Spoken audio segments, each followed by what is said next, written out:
ABC, fake news. Okay, you guys ready? All set? I'm pleased to welcome the leaders and friends of mine, in many cases, of the National Association of Police Organizations. We have some of the great police representatives in the country here, maybe the best, I would say. Pat, what do you think? The best? Representing more than 240. Thank the association president, a friend of mine, Mick McHale, who who's been tremendous, who I call on occasionally to say what the hell's happening in a certain location, and he gives me the advice, and I was very honored to receive the endorsement. That was a great endorsement. We very much appreciate it, Mick. The entire leadership team is here today, representing large portions. What would you say the percentage of police in the country are represented in this room? Big portion. Yes, sir. Yeah, very big portion. I appreciate it. Also, I want to thank our Vice President, Mike Pence. He's been very involved in a lot of issues, but this issue is one of his very important ones, I think we can say, Mike, right? Thank you, Mr. President. We're here to discuss the unwavering support of our nation's courageous police officers and our determination to defend the safety of all Americans. I just spoke on Portland. I just spoke with Chad Wolf, who's doing a fantastic job at Homeland. And the courthouse is totally secure. It has been ever since we've been there. We had to move in about a week and a half ago because they were going to take down the federal courthouse. This is not even believable. You know, you tell these stories, it's not even believable. Homeland Security moved a team of very talented people, strong, tough people, and the courthouse has been in very good shape. They're not an offensive team, they're a defensive team. They're not allowed to be offensive, unfortunately. And you had radical anarchists, you had horrible people, you had agitators. There weren't protesters, there might have been protesters, but the ones that were the problem were absolute anarchists and in many cases professionals. So a lot of people have been arrested, and we've told the mayor, we told the governor, you better get in there and do your thing. And they finally, they should have done this 60 days ago. A lot of people have been hurt. A lot of law enforcement people have been hurt. And they should have done this 60 days ago. So now they've freed up the park, cleaned out the park, and they're moving their way. And if they have any other problems, we're going to take a very strong offensive force. Nothing started because the federal government was there. In fact, if we weren't there, you would not have a courthouse right now. You know, the media, some of the media, not all of it, but some of it, they are saying that because the federal government walked in, they became worse. Now, because the federal government walked in, we saved the U.S. courthouse, the federal courthouse, which is was a magnificent. It will be shortly, but you know, there's graffiti all over it and everything else. That's why we moved in, because the local police were not protecting federal property. So Homeland Security has done a fantastic job. I appreciate it. Chad Wolf and the entire team have been fantastic. And it seems to be cleaning up. And if it doesn't clean up, we're going to do something very powerful, because we have no choice. Not that I want to do it. I don't want to do it, but we have no choice. In recent weeks, law enforcement has become the target of a dangerous assault by the radical left. The left-wing extremists have spread mayhem throughout the streets of different cities, in particular Portland. If you look, Portland is one. Seattle certainly would be another. And we were getting ready to go into Seattle. We would have solved that problem very quickly. When they heard that we were going in, they went in. And by that time, the anarchists were exhausted, and they just raised their hand. They were exhausted and tired, and they had a lot of drugs and a lot of alcohol, and they just gave up. They just raised their hands. They were sleeping there long enough. They took over actually a piece of Seattle, if you can believe that, Seattle being a major city. And they took over a piece. So we were ready to go into Seattle. Everyone knows that. We were going to go in with force, and we didn't have to, because the day before we were going in, and we let them know, the day before we were going in, this is what happens. They went in, and the anarchists and agitators gave up, and they gave it back. Joe Biden's pledge to cut police funding. You do know about that, Mick, I assume, right? You've heard that little rumor? This guy has been dragged so far left. Biden has been taken further left than Bernie ever was. Bernie was never this. I mean, totally open borders and the sanctuary city stuff that he's approving things that Bernie never thought of.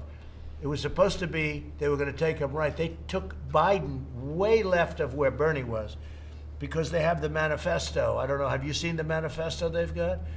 Now I understand they can't get any police in Milwaukee because you're not allowed to use pepper spray or tear gas because if you have crowds. But I don't think there's any other way other than the obvious way, which would be horrible, and that's shooting itself, which would be horrible.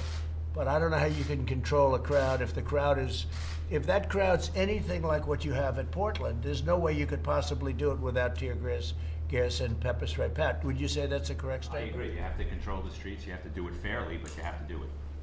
It's pretty amazing, right? So you have no police that want to go to Portland because they know they can't do their job. You have to give them the equipment to do the job. It's incredible. They're not going to go till Milwaukee. So what's going to happen in Milwaukee, Mick? What do you think? Well, I think that they're going to have the mad exodus that we're seeing in other parts of the country. And it, again, sir, it's the exposure of these men and women who continue to suit up and provide the safety that they took an oath to. And we want to, as an association, but we speak for all law enforcement, and thanking you personally for your executive order, which allowed us to surplus equipment. That equipment is saving our lives, literally, sir, and we thank you. We thank you for all of us. Thank you. Yeah. No, that was very controversial. The previous administration didn't want to do that. We had hundreds of millions of dollars worth of equipment, really good military equipment, good stuff, and a lot of it was protective. It was defensive equipment, where like vehicles that are very strong in terms of defense capability, where you wouldn't get hurt with the windows are, shatterproof, etc., and bulletproof. And we gave that out to our police departments. It was sitting there gaining dust. That was the only thing it was gaining, was dust. And we gave that out to all of our police departments all over the country. And you have no idea, every time I go someplace, the police thank me for that. This is stuff that was just getting less and less valuable. Much of it was brand new, but getting less and less valuable, sitting in warehouses. Probably the government was paying a lot of rent to the warehouses. And it's been a great thing. So as a result of the outrageous attacks on law enforcement, violent crime has surged in certain Democrat-run cities, many of them. I mean, you look at New York, it's up 348%. Who ever heard of a number like that? Because you have a radical left mayor who doesn't know what he's doing. He doesn't know what he's doing. I don't understand even how the police can allow it to happen. That's the only thing. We talk about that. But you look at Chicago. In Chicago, more than 2,200 people have been shot. Okay, think of that, shot. Now, that's far worse than Afghanistan. We're leaving Afghanistan fairly shortly, but we see things in Chicago and other places that you don't see in Afghanistan. It's unbelievable. 40% increase from 2019. And the hard thing is that crime is down nationwide. So I'm taking all of these Democrat-run cities, and we're putting them in with the well-run cities and largely Republican well-run cities and states.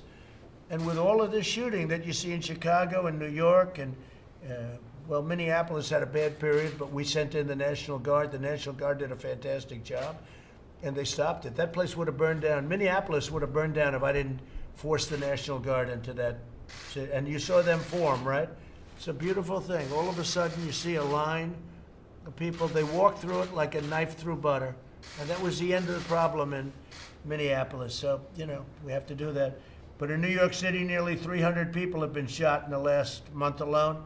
Murders are up 32% in Philadelphia and 80% in Minneapolis compared to last year. Minneapolis, great place too. And Philadelphia, you think of it. I went to school in Philadelphia. You look at these numbers. In cities across the nation, we've also seen police officers assaulted with bricks, rocks, bats, Molotov cocktails, frozen bottles of water. Somebody said last night, one of these protesters, I saw it, he said, "It's only water. How can water hurt you?" Yeah, they don't say it's frozen in a bottle the size of a football, and they throw it at the police. It's unbelievable. It's water. And then they have cans of soup, and they throw the cans of soup. That's better than a brick because you can't throw a brick. It's too heavy. But a can of soup, you can really put some power into that, right? Yes, sir. And then when they get caught, they say, no, this is soup for my family. They're so innocent. This is soup for my family. It's incredible. And you have people coming over with bags of soup, big bags of soup, and they lay it on the ground, and the anarchists take it and they start throwing it at our cops, at our police. And if it hits you, that's worse than a brick because it's got force. It's the perfect size. It's like made perfect. And when they get caught, they say, no, this is just soup for my family. And then the media says, this is just soup. These people are very, very innocent. They're innocent people. These are just protesters. Isn't it wonderful to allow protesting? No. And by the way, the media knows it better than we do. They know what's going on. I don't know what's wrong with them. They're doing our country a tremendous disservice, I'll say that. But in cities all across our nation, we've seen our police officers so badly assaulted. In Portland and the other cities, my administration is vigorously defending federal property from anarchists and criminals. We've also launched Operation Legend, surging federal law enforcement to communities plagued by violent crime. And we're willing to help Chicago. We're willing to help New York. We're willing to help Philadelphia, any city you want. But by law, unless we go a special route, which we have the right to do, but it's very rarely done, we have to be asked by the local government, by the mayors and by the governors. And they don't want to do it, I think for two reasons. Number one, they're embarrassed to do it. And number two, I actually think they're afraid of these people, if you want to know the truth. I actually think these are radical left maniacs. And I actually think, Pat, I think they're afraid of these people. I think they're afraid of those people that I see in Portland, and to a lesser extent that I've seen in Seattle. I mean, the Portland is a tougher group. You know, they've been doing that for years to Portland. They've been doing it for years and years to Portland, and the police stepped down, and I don't believe it's the police's fault. They're not allowed to do it. They're good police, but they can do it. Let's see how they do tonight over the last night. It was a big step, but let's see how they do. So it's an honor to have the associations here. We have been with them. I've had endorsements from so many police, and I don't even say thank you anymore. I say, what's your choice? Your choice is me or somebody that has no clue what they're doing. And I say that kiddingly, but I sort of mean it, right? I sort of mean it. So our relationship with law enforcement has been outstanding, and with firefighters. I mean, you have firefighters that go to put out a fire, and people are shooting at them. They're literally shooting at them as they're putting out the fire. Guys are going up on ladders, and people shoot at them. But we have great support from firefighters. Usually just the top one or two people don't support us, you know, because they're used to something else. But everybody in there, we have tremendous support from the police, the firefighters, and almost every group of people that are associated with the things that we're doing and doing really well. But I want to thank you all very much from the bottom of my heart. I appreciate those endorsements. We really do. It's really great. And you will never be let down with me. I have tremendous respect for what you do. It's dangerous. It pays not as well as they could do elsewhere.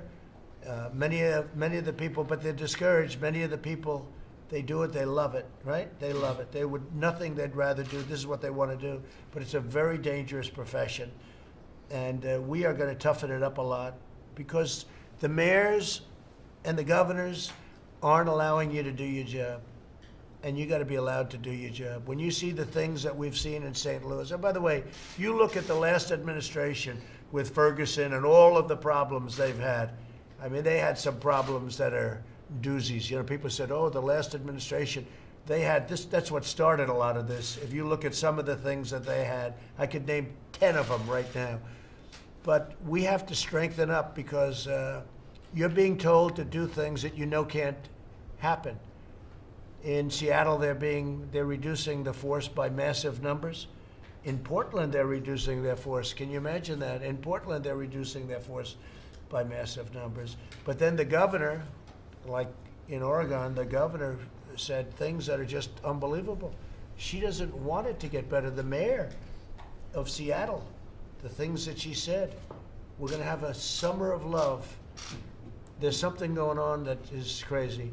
Remember this, though, most of our cities are doing really, really well. And despite the pandemic, and we're doing a good job on that, we have vaccines that are really getting close. We have therapeutics that are really getting close.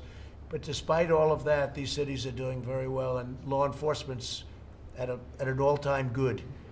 So most of it's good. We only talk about the bad, but most of it's good. Pat, would you like to say something and representing our New York's finest? And we'll go around the room a little bit. We sure do. You know, in our city, we're going through a difficult time. We have a progressive mayor that's anti-police, a city council that's anti-police, and the state house is anti-police. So they're changing the law where it's becoming impossible to do our job. And remember what our job is, to keep folks safe. You do that by helping the good people, going after the bad people. They're stopping us from doing that. So we come down So here. the mayor tells you, you can't do that. You cannot, your job is to keep people safe, right? That's right. So is that a higher calling than listening to a mayor? Well, you know what? They're the boss in our town, so we have to go by the rules they set. The problem is the rules they are setting, the laws they're passing, are making it impossible, because what happens then, we're criminally charged. So we come here today, Mr. President, to ask for help, to have a discussion on what we They actually charge need. you criminally? Yeah, they can charge us criminally, yes, sir. It's disgraceful. It's like they reversed the world. It's the upside down world right now. And I have 36 years on the job. I've never seen it this bad, sir. Never been anything like it. Hey, look, I lived in New York, and we never had a problem in New York. New York was, once Rudy did a great job as mayor, in all fairness, because before that, but I think this is worse than the Dinkins era now. How do you compare this to the Dinkins era? It's worse. You know, we had disturbances back during Mayor Dinkins' time, but we had it in one neighborhood, possibly two. We had disturbances recently in 3 boroughs, sir. You know, we have neighborhoods where your father started that where it's going back to be crime-ridden. Into Manhattan, where you did so much building, it's starting to go back to crime-ridden, where they looted in Midtown. So obviously there's a problem. With Dinkins, if you go back to that period, everybody respected the police, and the police were allowed to do their job in all fairness. There was never like, we're gonna cut our police force. It was always, we're gonna get more police, in all fairness. And then Rudy came in and did a great job, so, you know, it's one of those things. I think you have to do what you have to do. I mean, you have to keep people safe. You have to keep people safe. Go ahead, please.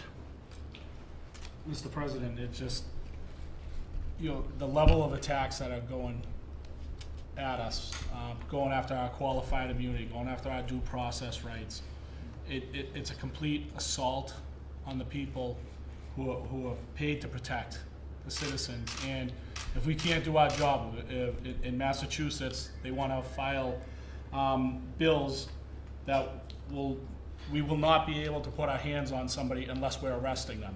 So if we're dealing with disorderly people, intoxicated people, people with mental health issues, trying to get them into an ambulance, get them to a hospital, we could be sued And you can be sued individually or as a force? individually, Mr. So are they President. taking immunity away from you? They're trying very hard, Mr. President. Yeah, that's the next move. You know, they want to take immunity away from police so that if you do what you have to do and you do it right, you can get sued. I mean, the whole thing is just crazy.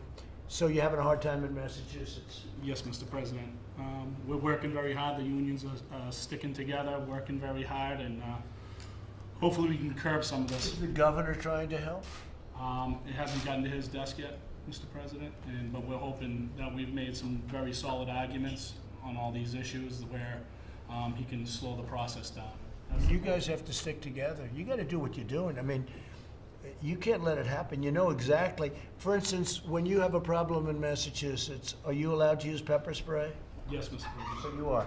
Do you think they're going to end that? Are they thinking about That ending is it? one thing they have not gone after, Mr. President. But they It's are going impossible. after, they are going after our canines. They are going after the tear gas and our canine officers. How are the canines? Very effective, I would imagine. Yes, Mr. That's- President. In multiple areas. Yeah, right. And they're going to stop with the canines. They are trying to limit their use, Mr. President. And how about you, my friend? We represent almost 33,000 law enforcement officers in the state of New Jersey. And, you know, I was talking this morning with these guys and I said that the defund the police is already, the experiment has already proven how poorly it is throughout the country. In New Jersey, they're talking about the new use of force policy with proportional force.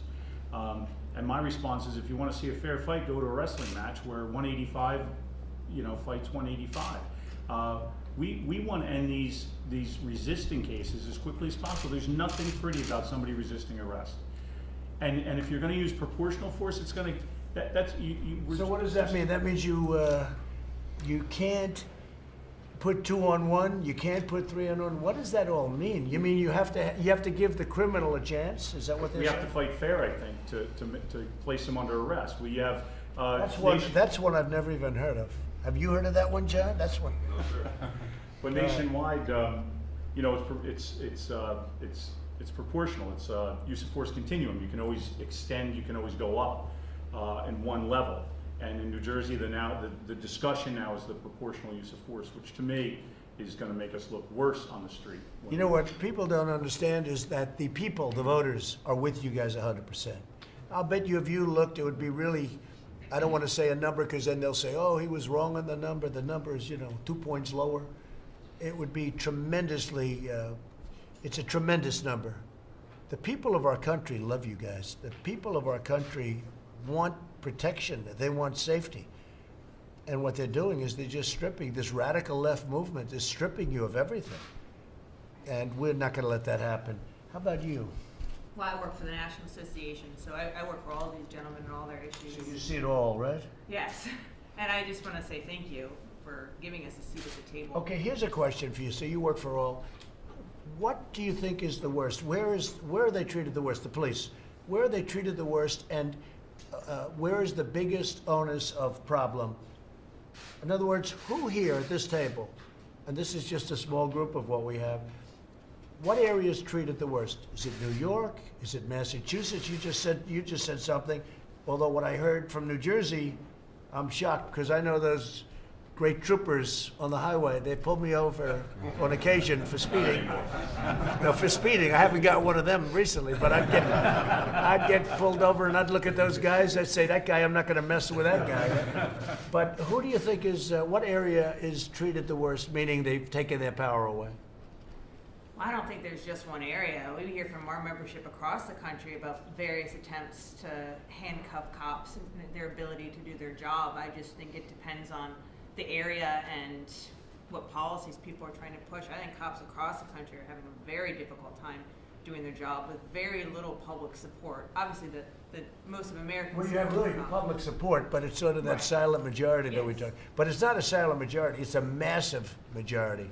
It's not anything Right. about the word majority is not a good enough word. You have tremendous public support, and these people feel they have to do this, the politicians, in order to stay relevant in this far left movement. John, what would you say about that? Who would you say is treated the worst in terms of areas? I'd say him, New York? yes. Yeah, listen to the Pat One yesterday. of the worst, Pat. It can't be much Yeah. worse than that. It's getting worse by the day. Each morning you wake up, first you get a text on the number of shootings and deaths you had the night before. Sir, you remember when you were building in Manhattan and crime was out of control. We're back to 1993 numbers. Who thought we'd be back there? In South Jamaica, the numbers have gone crazy. When we turned the city around, now it's starting to slide back. I'm worried about the slide, sir, but the slide's gonna continue. And you could solve that rather quickly if they gave you your power back, right? We've proved it, we've done it, we wanna do it again. Yeah, no, it's easy. It's very, I mean, for you guys, that's what you want to do. That's our job. And This is remember, hard. What you're doing now is hard. This is hard, and what folks in our city hall forget that, we're police officers, we have a shield on our chest, but we're also citizens. We're also in the church, synagogue, or mosque. We're also at the same street corner, dropping our children off, going to the same schools. We're in the same shopping malls, the same grocery stores. So we're part of the community, and they're trying to cut But us I out. remember 2 years ago, 3 years ago, when the police didn't respect the mayor. They haven't changed, in all fairness. But they would literally turn their back on the mayor. And he was really working hard to get them on his side. And now it's almost as though it's just the opposite. And why is that? You know what? It takes more than words. You can read from a script as your actions. You can say you support police, but then pass laws that hurt us, so we know it's not true. If you remember when we turned our back on the mayor at the time, we had just had 2 police officers assassinated. What folks don't understand is we went to City Hall and begged that they stop the rhetoric. We said someone's going to get hurt. You know what happens? It was worse. They got killed. Ramos and Lou were assassinated in our favorite borough, Brooklyn. So it was a serious time, but it's gotten more serious since then, sir. And do you see it turning around? Do you see it going back where I, the politicians are gonna get smart? Because the think- numbers will get bad and Yeah. So the communities have to realize that it's not just rhetoric, it's really their blood on the streets that's happening. And as I said, the numbers are going back to 1990s and shooting. So I think that's when it visits your kitchen communities table. like the police. The communities want protection. They love the police. In our most difficult neighborhoods, the community, the person sitting on the stoop, the person owning the bodega, is the one that's giving us the information we need to do our job. It's City Hall that's stopping us, sir. Incredible. John, go ahead, please. So, sir, I'm president of the Florida Police Benevolent Association, and Mick and I, Mick's the senior vice president with Florida, and recently, he and I have met with the incoming Senate President, Will Simpson, and the incoming House Speaker, Chris Browse, and they have assured us that they have our back. So, and I know the governor, DeSantis, has our back. He's got your back. He does. He does. However, there are some cities in Florida that want to defund, they want to create the civilian review board, so we got to stay on top of it. Yeah. Pat's got a problem, and whatever he needs from us, we got his back. I think the cops in New York have to get tough again. We want to, we have They the gotta skill and get the tough. tools. They got a big voice. You know, you got a lot of people, that's a great force, and they have to get tough again. Absolutely correct. They're gonna have to take it and they're gonna have to, you just said, they have to protect, you're sworn to protect the people. You know, there's a point at which you have to, that's also an order coming down, protect the people.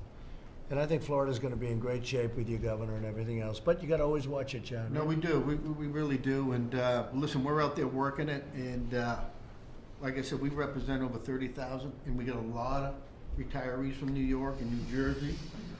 Thank you. Do they come into the force? Then Can you well, some imagine? of We them train do. them in New York, they leave after They 20 do. years and they go to Florida They go to the courthouse. and they become police. They have a good life, right? Do you want to say something, Mick? Yes, sir. I think what's important and what radiates to our membership, sir, is your support that we're entitled to due process. And I don't think enough of the public realizes that. But your message, getting behind our profession and simply saying, we have due process as part of our state constitutions, and obviously we have a national due process that we're entitled to. That's all we ask for. Again, they're going each and every day under attack, but they raised their hand, they took an oath, and they're not gonna give up. And it's your message, but it's your administration. The Attorney General has been to many of our cities, many of our functions, and he delivers the same message, and it's always from you, sir. We got your back. That's the most important aspect we could ever seek in our profession, to know somebody has our back. Well, In the what do you military, do- they say covering your six. Right. Sir, you're covering our six, and we thank I you. am covering you, but what do you do when you have a radical left, crazy mayor, and they're giving you orders that you know will lead to tremendous death and crime? Are you allowed to do your job, or are you gonna have to listen to this crazy man that got appointed? Is there something you can do? Because I'll tell you, if you don't do your job, you're gonna have certain cities in this country that are gonna end up like Portland. The mayor goes into the crowd the other night, and I watched very carefully, and I saw exactly what happened. He was excoriated. They went after him. It was incredible, right? Yes. And shouting at him, resign, get out of here, we don't want you, horrible. And yet I watched on NBC News, Lester Holt, on your news, Peter. If you watch that newscast, it was though it was a big, beautiful thing that he went in with the people. They didn't show the shouting and the get out of here, and they were rough. They would have ripped him apart. Peter, he had 5 bodyguards. 5 bodyguards. If he didn't have those bodyguards, you'd be talking about a funeral right now, because they were looking to do a bad thing on him. And he got out with his life. And yet I watched NBC, I was watching for some reason, NBC Nightly News, not even MSDNC. I'm watching NBC Nightly News, and if you watch that, it looked like he was a man of the people, the mayor. They would have ripped him apart. It just shows you, you need some help from the media. You need a little fair help from the media. What would you say, John? I agree, Mr. President. I'm from New York City also with Patty, and I cover south of 59th Street, Manhattan South. The old show Beretta, if you remember? Their theme song was "Don't do the crime if you can't do the time." They're not doing time anymore. And the police want to do their job, and they're out there doing their job. It's not even a revolving door anymore. It's an open door where it comes right back out. The riots, the same people looting, were arrested 3 nights in a row. They were back out the next day with their teams. The police want to do their jobs. They want to protect the communities. They love their communities. And yet they go after General Flynn, who did nothing wrong. No relation. They go after General Flynn, I know, I was just saying, you look like his brother, maybe a little bit, slightly different, John. But they'll go after General Flynn and these people Yeah. that did nothing wrong. They desecrated St. Patrick's Cathedral. Whether it's a cathedral, a mosque, a synagogue, there's a gentleman who's paid the Blue Line in Staten Island down the street, and he's getting letters of threat from the city to cease and desist the painting of a line. The buildings all over Manhattan are scribbled with anti-police messages and other things, and nothing happens. But you paint one blue line down the street, and they want to summons you and possibly arrest Good you. point, it's true, it's true. They can do whatever they want. You do one blue line, and they make it like it's a mortal sin, right? Yes, sir. That's terrible. Do you ever think you'd see that? No, sir. And this has been happening now for a long I time. would never thought to be torturing police vehicles in Manhattan, lighting them on fire. And you could stop it instantaneously if you had the orders, right? Yes, sir. Instantaneously. I saw that. Jumping on top, hitting them with sledgehammers. And the And the- cops want to stop it. And they do. want to stop it, yeah. Oh, they'd stop it very easily. Please, go ahead. Well, greetings from the great state of Texas, Right. from the president of the. Well, you're in pretty good shape in Texas, right? Some places. A couple of places are a little shaky, right? I actually serve in the state capitol in Austin, not such a weird place there. The rhetoric that's being pushed by certain segments of the population, they don't understand. Everyone that goes to work and takes a job as a police officer, or the vast majority, are there to make a difference and to protect their communities and to serve. You're going to get to a point in America, if this continues, where you're not going to be able to find people that are willing to take this job. We don't make the laws, we enforce. Who's going to want to take a job where you don't have the backing of the people running the city, the elected people running the city? It's becoming a problem. Yes, sir, it is. It's becoming a major problem all across the nation. We In don't, New York, we don't yeah. write laws, we just enforce the laws that the politicians write. In New York, they fired some of the best policemen in the world, your crime fighters, and they let them go. How many was that? What group? You know, it's that we're losing huge numbers, and we have a problem on both ends, sir. We're losing members that are deciding to retire, upwards of 1,000. They're canceling classes of our young women and men that want to come on the job and serve, so they're not even bothering hiring them. And then, of course, that's going to drop too, because who would want to go into this profession at this time on this day? It's a problem, sir. So I think you're talking about the We're going to get it anti-crime unit? changed. The anti-crime unit in New York. Yeah. That unit. The anti-crime. That's what I did before I became on the board. Were you on the unit? Yes, sir. Right. And patrols out there every day, but they answer the radio. They're in uniform and they respond from call to call, and the calls are getting so much more increased. Those guys in plain clothes, they went out and they looked for the bad guys. And they took the guns off the street. And they really, did they have more shootings? Of course, because they're the ones going head to head with the guys with the guns. As soon as they canceled that unit, that weekend, that's when the shootings rose incredibly. And the bad ones knew it too, Oh, yeah. because they know the guys and they say, hey, we're not going to mess around with these guys. And now all of a sudden they heard they were fired. Oh boy, we have a free reign. That's what happened, right? So they went back to So patrol. simple to understand. It's so simple. If the media the media is part of the problem, because they don't report the news the way it is. They don't report it. They make it look like these are wonderful people. I watched New York. I watched them burning storefronts and going crazy. I watched in Minneapolis. You have this guy from CNN with a camera. The city was burning behind him. And he's talking about what a lovely group of protesters. It's really disgraceful. The media is a big, I call it the opposition party. The media is a big part of the problem. There's really the fake news. It's a big part. They don't report it because it's common sense. It's so simple to understand. Hopefully Texas will be in great shape, okay? How about you down there? How are you? Mr. President, thank you very much. I'm Bill Johnson. I'm the Executive Director for NAPO, and I kind of have a similar perspective to Andrea did in terms of nationally, all the problems that we've got, big cities, small Okay, towns. so I'll ask you the same question. So where are you having the worst time? I think, obviously, the violence that's going on in cities like New York City and Portland, Oregon is horrible. What about Wisconsin, where they take the pepper spray and the tear gas away? What about that? Those are difficult also. And there's also another problem where you have cities like Minneapolis, for example, where the violence has been quelled, but now you've got the city council voting to disband the entire police department. That's a whole nother kind of stress. It's bad for the officers, They their want to families. disband the whole police department. So, Yes, Mr. yeah, they President. want to dismantle, right? But- Dismantle the whole police department. Yes, Mr. President. Of course, the people who voted for that maintain their own private security. That's okay. But the shopkeeper, the guy running the gas station, the person trying to take the trash out in the middle of the night from the McDonald's can't call the police. So when you guys are hearing the term abolish, they use the word abolish the police, abolish the departments. Some of these people are actually serious about that. They are, Mr. That's not President. just rhetoric. No, they're insane, but they're serious, Mr. President. And it's the cities and it's the men and women who are going to suffer. I mean, it's elementary. And but they don't seem to defunding, get they're it. already doing. I mean, defunding, they've started. Yes, New Mr. York took off $1 billion, right? So, Yes, Mr.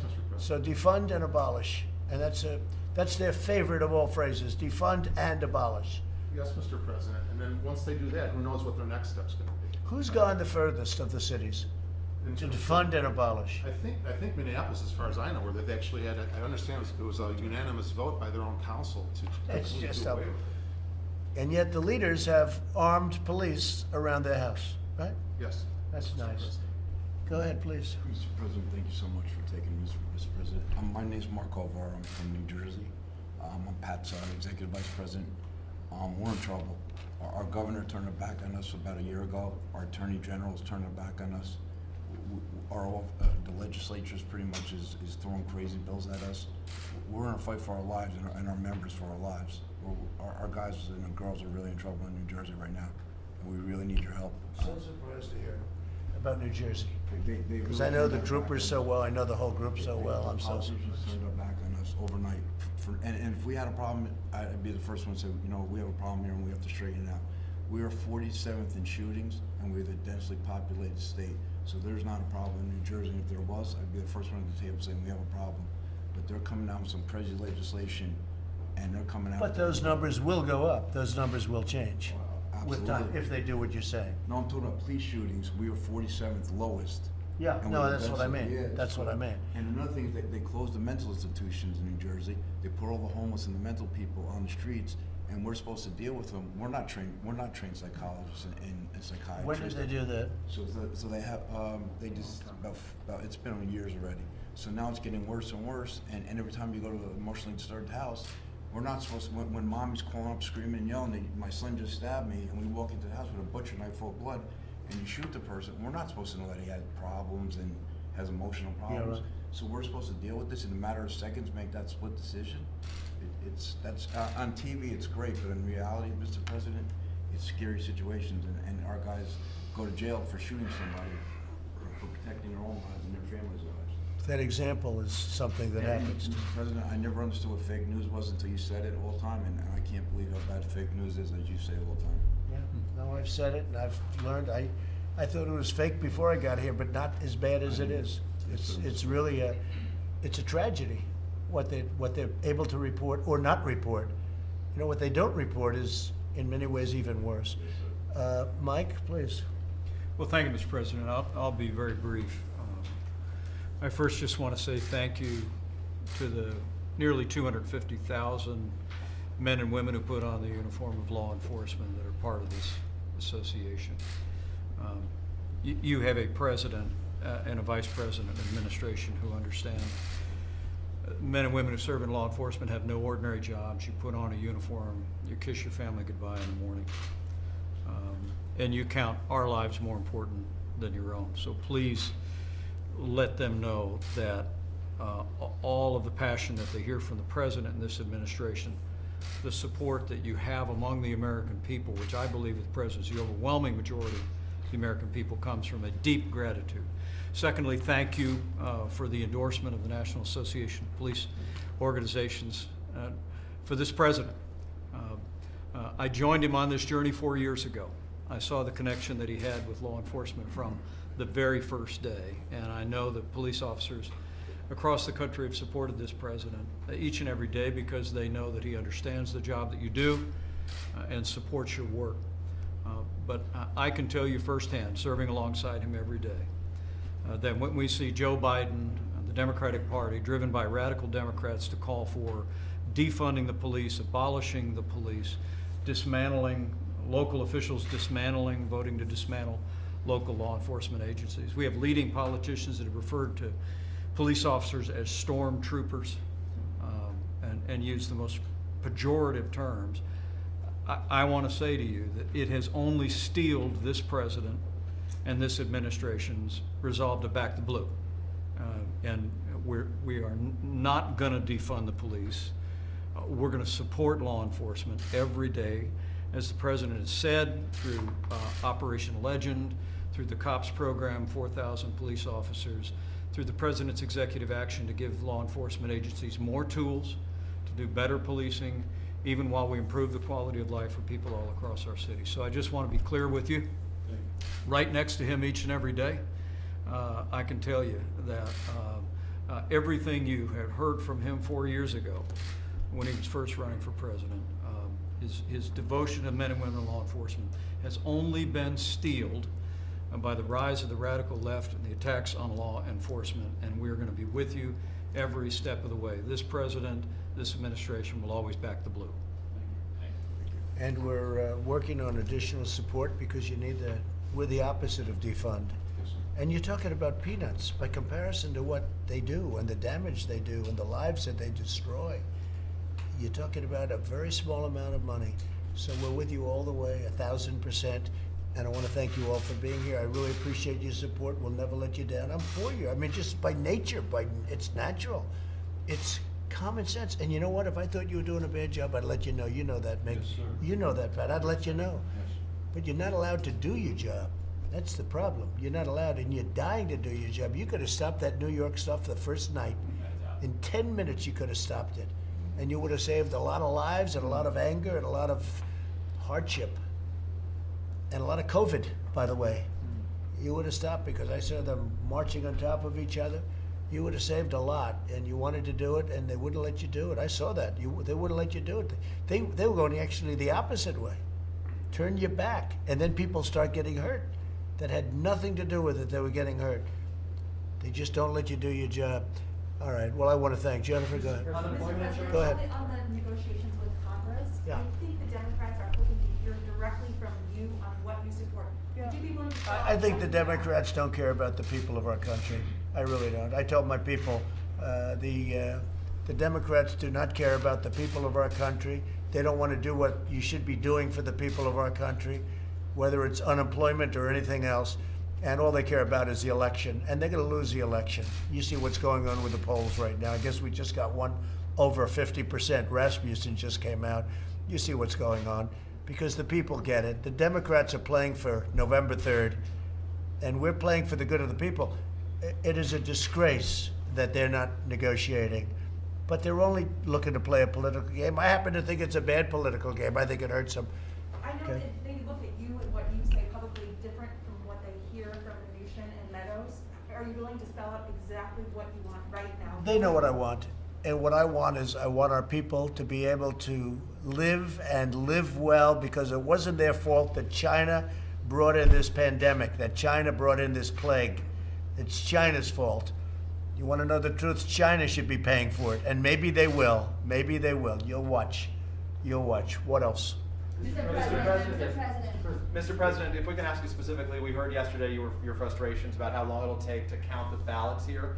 Then why are you spending more energy to get the resources and the funding for the states that they want to be able to secure this election for all Americans? Peter, you know nothing about my energy. Okay, What you know are you- nothing what are you about doing specifically? you know nothing about what I'm doing. What are you you know? doing? Listen, you know nothing about what I do. The Americans will So listen. What are you doing? NBC, I just told you about the false report that NBC put out the other night about the mayor of Portland, and this is the kind of stuff you get.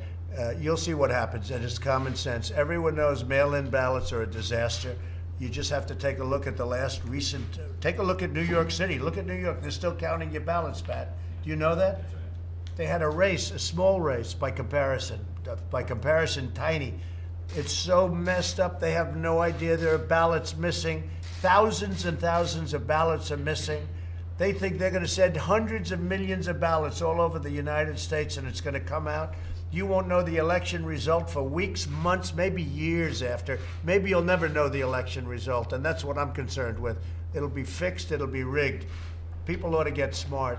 And I just hope our Republican voters, the people that are for you, are going to do what they have to do. Absentee ballots are great, because absentee ballots, you have to go through a process to get them, and it's actually a great thing. Absentee ballots, I'm going to be voting absentee. An absentee ballot is one thing. A universal mail-in ballot is a disaster. These governors are going to send out millions of ballots. They don't even know where they're sending them. I already have friends, they got ballots for a son who died 7 years ago.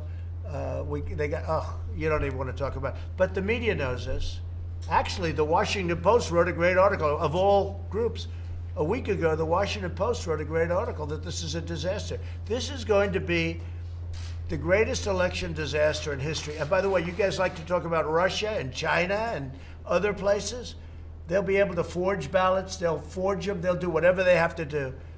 People should go and they should vote, or do an absentee ballot. So what are you doing to secure it there, Richard? Say it. The military predominantly votes by mail or absentee. Absentee. And so. You didn't understand me. I said absentee ballots are actually a very good thing. Absentee ballots are secure and they're very good.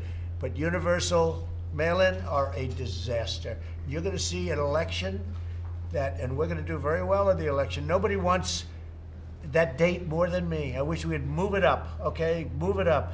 But you're not prepared for what they're doing. And they're using COVID. You know, they're using the China virus. China must be very happy about it because they hit us with a virus and now they screw up an election like you will never see. You watch what happens. I don't think you'll ever give me any statement. I guess Trump was right, but the people know I'm right. Watch what happens. New York City has a little election. We just talked. You got to see. Do you know how far they're never going to have the result of that election? Never the correct result. They'll probably announce something at some point. But when did that take place? Like 5-6 weeks ago. Absentee ballots, great. Going to the polls, great. If you do universal mail-ins with millions and millions of ballots, you're never going to know what the real result of an election is. It's going to be a very, very sad day for our country. Go ahead. On this topic, sir? If the system is a disaster, as you say, why not commit to putting in resources to fix it? We're putting in all the resources you can. But as a couple of the radical left people said, you know, who actually agree with me, they said, no matter what you do, we're not prepared for this. They're not prepared for an onslaught of millions of ballots pouring in. They're not prepared. They're not prepared. You watch. They're not going to announce anything on November 3rd. They're not going to announce it on the 4th or the 5th or the 6th. It'll go on forever. People should go. You know, they voted Mick during World War I. They voted during World War II. They went to the polls. They voted. They went to their booth, and they voted proudly. But now with COVID, they don't want to vote. It's not they don't want to vote. This will be catastrophic for our nation. And you'll see it. I'm always right about things like this. I guess I must be. But I wouldn't be sitting here. Yes, Jennifer, go ahead. You want something? Jennifer, do you want? Okay. Yeah, please, in the back. What is your decision to delay the election in Hong Kong? What is your opinion? I want to right now focus on this election. I'll have a statement about that soon. I heard that they did the delay in Hong Kong, and we'll have a statement about that. But I want to focus on this. Okay, thank you very much, everybody. Thank you very much. So why would moving low income people into the suburbs